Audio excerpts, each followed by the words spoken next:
Hi dears, வணக்கம் and welcome back to our channel Meenas lifestyle. இன்னைக்கு நம்ம சேனல்ல என்ன வீடியோ பார்க்க போறோம்னு பாத்தீங்கன்னா ஒரு இன்ஸ்டன்ட் முறுக்கு ரெசிபி தாங்க பார்க்க போறோம்.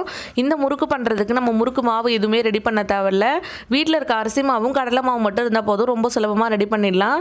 தீபாவளி வந்து ரொம்ப கிட்ட வந்துருச்சு. சோ அதனால மாவு அரைக்கிறதுக்கு டைம் இல்ல அப்படினா ரொம்ப சுலபமா இந்த மாதிரி வந்து முறுக்கு ரெடி பண்ணிக்கலாம். இந்த வீடியோ பார்க்கறதுக்கு முன்னாடி இதுக்கு முன்னாடி நம்ம இன்னொரு முறுக்கு ரெசிபி வந்து அப்லோட் பண்ணிருப்போம். அதுவுமே இன்ஸ்டன்ட் முறுக்கு தான். வீட்ல வந்து எப்படி அரிசியில இருந்து மாவு வந்து ரெடி பண்றது அப்படின்ற மாதிரி போட்டுருப்போம். ரொம்ப டீடைலா அது வந்து கொடுத்துருக்கேன். நீங்க வந்து அரிசி மாவு வந்து வீட்ல ரெடி பண்ண போறீங்க அப்படினா அந்த வீடியோ வந்து பாருங்க. அதோட லிங்க்கும் கீழ நான் டிஸ்கிரிப்ஷன்ல கொடுத்துருக்கேன். இன்னைக்கு வந்து அரிசி மாவு வந்து இன்ஸ்டன்ட்டா வாங்க எப்படி பண்றது அப்படினு சொல்லி பார்க்கலாம். சரி வாங்க வீடியோக்குள்ள போகலாம். ஸோ ஃபஸ்ட்டு வந்து நம்ம முறுக்கு பண்ணுறதுக்கு ஒரு கப் அளவுக்கு நான் அரிசி மாவு எடுத்துக்கிறேன். இது வந்து நார்மலாக நம்ம கடையில் வாங்கக்கூடிய அரிசி மாவு தான். புட்டு மாவு அரிசி மாவு வாங்குவோம் இல்லையா, அந்த மாவு தான். அதே கப்பால் அரை கப் அளவுக்கு நான் கடலை மாவு எடுத்துக்கிறேன். இதுவுமே கடையில் வாங்கல இன்ஸ்டன்ட் கடலை மாவு தான். இது ரெண்டும் சேர்த்ததுக்கப்புறமா முறுக்குக்கு தேவையான அளவுக்கு உப்பு சேர்த்துக்கோங்க. அடுத்ததாக வந்து நான் கொஞ்சமாக ஓமம் சேர்த்துக்க போகிறேன். ஓமம் சேர்க்க போகிறீங்க அப்படின்னா கொஞ்சமாக வந்து சேர்த்துக்கோங்க. நீங்கள் ஓமம் சேர்க்கல அப்படின்னா இதுக்கு பதிலாக கொஞ்சம் சீரகம் கூட சேர்த்துக்கலாம். ஓமம் சேர்க்குற மாதிரியா இருந்தால் கையில் சேர்த்து கொஞ்சமாக க்ரஷ் பண்ணிவிட்டு சேருங்க. அப்போ தான் வந்து நல்ல வாசனையாக இருக்கும். இது கூடவே வந்து நான் 1 டீஸ்பூன் அளவுக்கு எள்ளு சேர்த்துக்கிறேன். முறுக்கில் வந்து எள்ளு சேர்த்து செஞ்சோம் அப்படின்னா தான் சாப்பிட்றதுக்கு வந்து டேஸ்ட்டு சூப்பராக இருக்கும். அடுத்ததாக ஒரே 1 டீஸ்பூன் அளவுக்கு நான் பட்டர் சேர்த்துக்கிறேன். நீங்கள் எந்த முறுக்கு செஞ்சாலும் கொஞ்சமாக பட்டர் ஆயில் ஏதாவது வந்து கூட சேர்த்துட்டு மாவு பிசைஞ்சிங்க அப்படின்னா தான் முறுக்கு வந்து நல்லா சாப்பிட்றதுக்கு ரொம்ப சாஃப்ட்டாக இருக்கும். நெய் சேர்த்துக்கலாம், அப்படி இல்லைனா பட்டர் ஏதாவது ஒன்று சேர்த்துக்கோங்க. நீங்கள் எந்த மெத்தடில் முறுக்கு செய்கிற மாதிரி இருந்தாலும் இந்த மாதிரி சேர்த்து செஞ்சு பாருங்கள். முறுக்கு நல்லா சாப்பிட்டா ரொம்ப சூப்பராக இருக்கும். இப்போ நான் இன்றைக்கி பட்டர் சேர்த்துருக்கேன். உங்கள்கிட்ட நெய் இருக்குது அப்படின்னாலும் நீங்கள் நெய் சேர்த்துக்கலாம். அப்படி எதுவுமே இல்லை அப்படின்னா நீங்கள் நார்மலாக எந்த ஆயிலில் வந்து பொரிக்க போகிறீங்களோ அந்த ஆயிலே வந்து 1 டேபிள் ஸ்பூன் அளவு சேர்த்துக்கோங்க. இதெல்லாம் சேர்த்துட்டு ஒரு தடவை நல்லா மிக்ஸ் பண்ணி விட்டுட்டு கொஞ்சம் கொஞ்சமாக தண்ணி சேர்த்து மாவு வந்து நல்லா பிசைஞ்சு எடுத்துக்கோங்க. மாவு வந்து கையில் ஒட்டுற அளவுக்கு வந்து தண்ணி சேர்த்துடக்கூடாது. கொஞ்சம் கொஞ்சமாக தண்ணி சேர்த்துட்டு பிசைஞ்சு விடுங்க. பாருங்கள், இந்த மாதிரி நான் கொஞ்சம் கொஞ்சமாக தண்ணி சேர்த்துட்டு மாவு வந்து சரியான பதத்தில் ஃபஸ்ட்டு பிசைஞ்சு எடுத்துக்கிறேன். ஆல்ரெடி போட்ட முறுக்கு வீடியோவில் வந்து நிறைய பேர் வந்து கேட்டிருந்தீங்க எவ்வளோ அரிசி மாவுக்கு வந்து எவ்வளோ வந்து கடலை மாவு எடுக்கணும் அப்படின்னு சொல்லி கேட்டிருந்தீங்க. நீங்கள் எந்த கப்பால் அரிசி மாவு எடுக்கிறீங்களோ அதே கப்பில் பாதி கப் அளவுக்கு வந்து நீங்கள் கடலை மாவு எடுத்துட்டீங்க அப்படின்னா சரியாக இருக்கும். நீங்கள் மாவை எடுக்கும் போது அரை கப் அளவு எடுத்துக்கோங்க. இன்கேஸ் வந்து நீங்கள் பொட்டுக்கடலை எடுத்துகிட்டு பொடி பண்ண போகிறீங்க அப்படின்னா 1/4 கப் எடுத்துகிட்டு பொடி பண்ணிங்க அப்படின்னா அரை கப் அளவு மாவு கிடைக்கும் உங்களுக்கு. ஸோ அதுக்கு தகுந்த மாதிரி பார்த்து எடுத்துக்கோங்க. இப்போ இன்றைக்கி வந்து நான் மாவு சேர்க்கும் போது 1 கப் அளவு மாவும் அரை கப் அளவு கடலை மாவும் சேர்த்துருக்கேன். இந்த மாதிரி வந்து சேர்த்துக்கலாம், சரியாக இருக்கும்.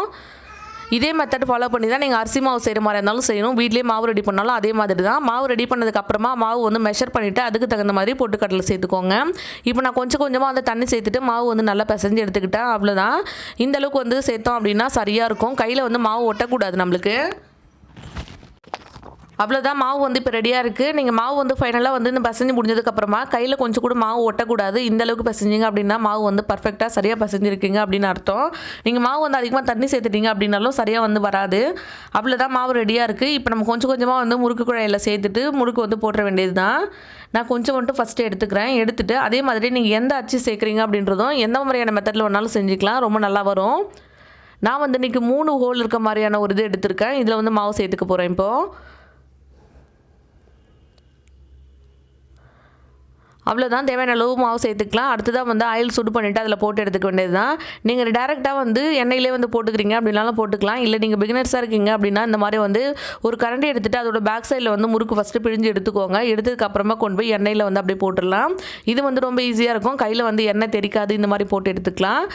நீங்கள் வந்து ஆல்ரெடி உங்களுக்கு போட தெரியும் அப்படின்னா டேரெக்டாக வந்து எண்ணெயிலே கூட வந்து முறுக்கு வந்து பிழிஞ்சிக்கலாம். அதுவும் ரொம்ப ஈஸியாக தான் இருக்கும்.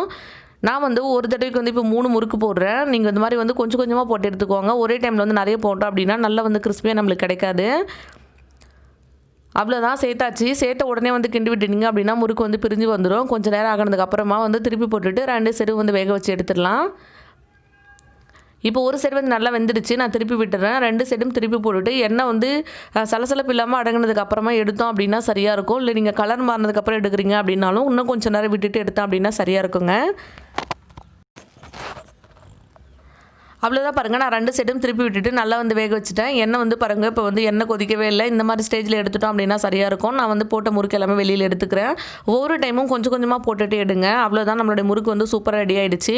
நீங்களும் வந்து இந்த மாதிரி இன்ஸ்டண்ட்டான முறுக்கு வந்து கண்டிப்பாக செஞ்சு ட்ரை பண்ணி பாருங்கள். தீபாவளி வந்து ரொம்ப கிட்ட இருக்கிறதால மாவு அரைக்கிறது கஷ்டமாக இருக்கும். ஸோ அதனால் வீட்டில் இருக்க மாவு வச்சு இந்த மாதிரி சுலபமாக செஞ்சு முடிச்சிடலாம். ஸோ இது வந்து போட்டு முடிச்சாச்சு. இதோட வெளியில் எடுத்துடலாம். அடுத்ததான் வந்து எனக்கு பிடிச்ச மாதிரி வந்து இப்போ ஒரு முறுக்கு போட போகிறேன். அது எப்படின்னு பார்த்தீங்கன்னா ஒரே முறுக்கா இந்த மாதிரி வந்து பெருசாக வந்து போட்டு எடுத்துக்கலாம். இந்த மாதிரி வந்து போடுறது வந்து ஒரே முறுக்கா போட்டுட்டோம் அப்படின்னா சாப்பிட்றதுக்கு வந்து ஈஸியாக இருக்கும். பார்க்குறதுக்கு வந்து நம்மளுக்கு வந்து பெரிய முறுக்கா கிடைச்ச மாதிரி இருக்கும். இதே மாதிரி வந்து பெரிய முறுக்கு போடுறோன்னு சொல்லி அம்மா கிச்சனில் போய் போட்டோன்னா எழுந்து போறியா இல்லையான்னு கேட்பாங்க. இது வந்து நம்ம கிச்சன், ஸோ அதனால் நம்மளுக்கு பிடிச்ச மாதிரி வந்து போட்டு எடுத்துக்கலாம். பாருங்கள், ஒரே முறுக்கா வந்து போட்டுக்கிறேன். எதுக்கு வந்து ஒன்று ஒன்றா போட்டுக்கிட்டு அதை உடச்சி சாப்பிட்டுக்கிட்டு ஒரே முறுக்கா போட்டோம் அப்படின்னா நம்ம தனியாக ஒரு முறுக்கு வச்சு சாப்பிட்டுக்கலாம். இதுவும் வந்து பெருசாக போட்டதுக்கப்புறமா திருப்பி போட்டுட்டு இது எடுத்துக்க போகிறேன். அவ்வளோதான். இதுவுமே பார்க்குறதுக்கு வந்து ரொம்ப சூப்பராக இருக்குல்ல. உங்களுக்கும் வந்து வேலை மிச்சமாகணும் அப்படின்னா இந்த மாதிரி வந்து ஒரே முறுக்கா போட்டு எடுத்துக்கோங்க. என்ன மாதிரி சோம்பேறியாக இருந்தீங்க அப்படின்னா இது உங்களுக்கு ரொம்ப யூஸ்ஃபுல்லாக இருக்கும். சரி, ஓகே, இதோட இந்த வீடியோ வந்து முடிச்சுக்கிறேன். உங்களுக்கு இந்த வீடியோ வந்து ரொம்ப யூஸ்ஃபுல்லாக இருக்கும்னு நினைக்கிறேன். யூஸ்ஃபுல்லாக இருந்தது அப்படின்னா உங்கள் ஃப்ரெண்ட்ஸ் கூட ஷேர் பண்ணிக்கோங்க. பிடிச்சிருந்ததுன்னா லைக் பண்ணிவிடுங்க. நம்ம சேனலுக்கு புதுசாக இருந்தீங்க அப்படின்னா சப்ஸ்கிரைப் பண்ணிவிட்டு பக்கத்தில் இருக்க பெல் ஐக்கனும் கிளிக் பண்ணிக்கோங்க. அடுத்து ஒரு இன்ட்ரெஸ்டிங்கான வீடியோவில் பார்க்கலாம். அது வரைக்கும் பாய்.